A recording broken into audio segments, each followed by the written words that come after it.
Hi, I'm so glad you're here. Today, we're going to talk a little bit about politics, and specifically in this conversation, we're going to give my hot take on what we just saw happen in our elections this last week. For those who are not following, I get it. We have elections all the time, and I made a video about why we should engage in them more. But this video, I want to talk about one race in particular and what people are getting wrong about it.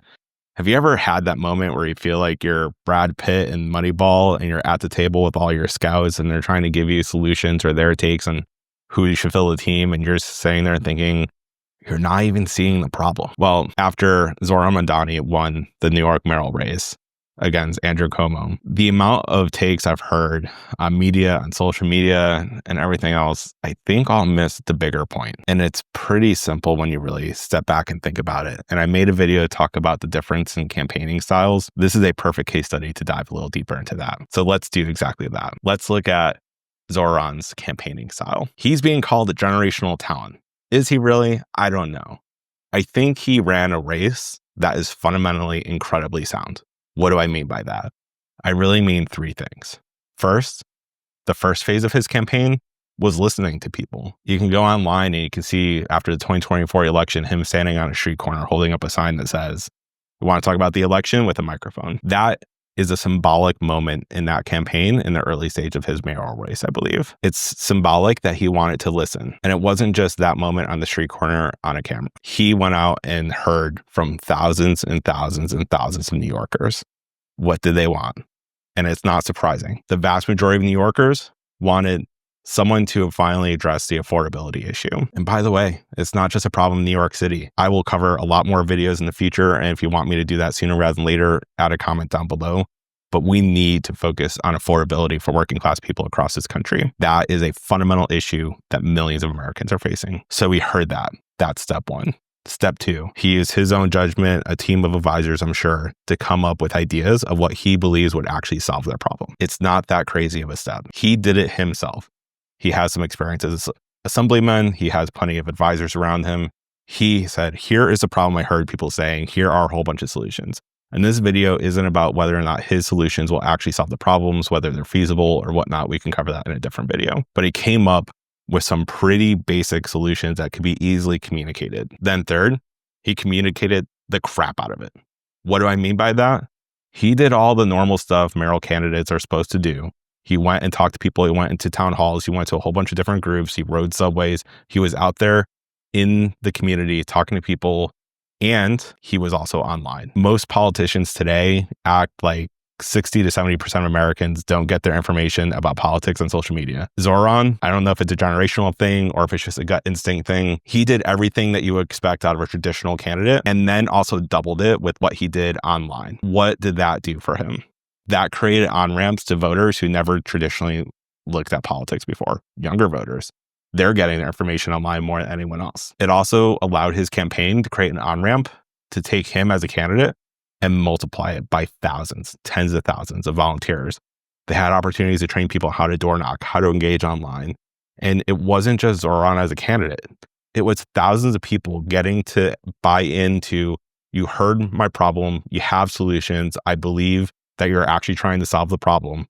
And now I feel empowered to go talk to my neighbors, go knock on my block's doors, go out there and talk to people about politics because it's things that I can understand and wrap my head around. He created a movement. He didn't create a political campaign. Does that make him a generational talent? I honestly don't think so. I think he's talented. I think he speaks well. But I think fundamentally, this is what elections should always be about. Hearing from people what their problem is, coming up with a set of ideas to actually solve them, and then communicating where people are at. And by the way, if over half the population is online, you have to communicate it online.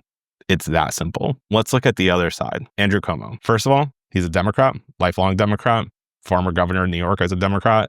When he lost the primary, chose to run as an independent. That should send up red flags.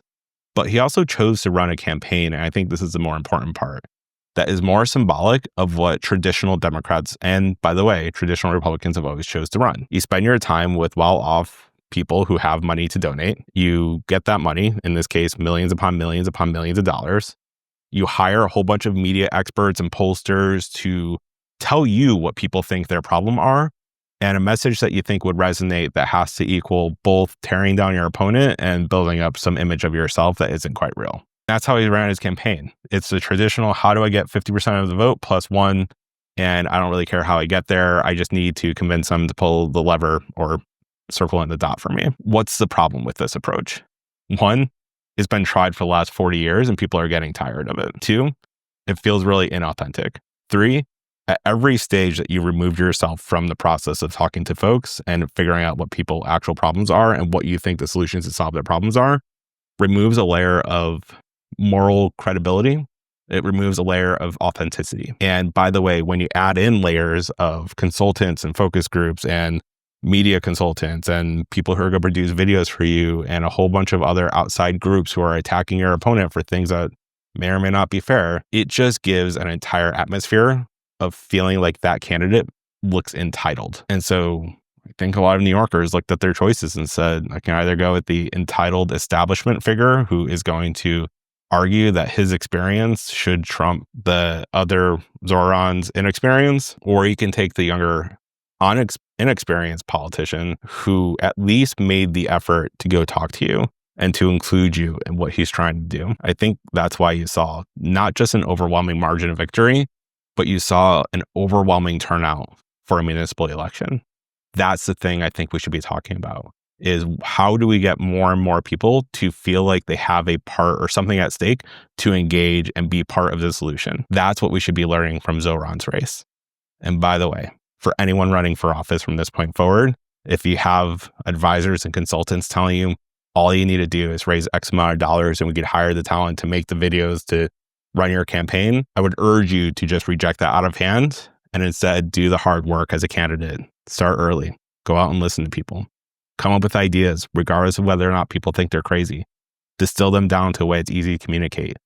And most importantly, yes, still do everything that's traditionally expected. Show up to the town halls you're supposed to show up to the groups you're supposed to show up to. Also, I think we need to move into an age of having digital first campaigns. Have entire teams and empower people to lead the effort for you to be online. And for everything you do in person, ideally, do two things online. That's how we're going to build movements to lead to change moving forward. And if you're interested in this type of video, add a comment below of what you want me to dive into.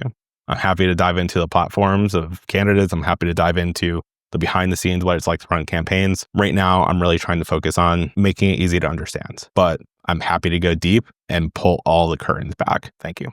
If you haven't yet, please click like on this video, drop a comment below, and click that subscribe button. It'll help the YouTube algorithm make sure that these videos are getting into your feed. Thank you.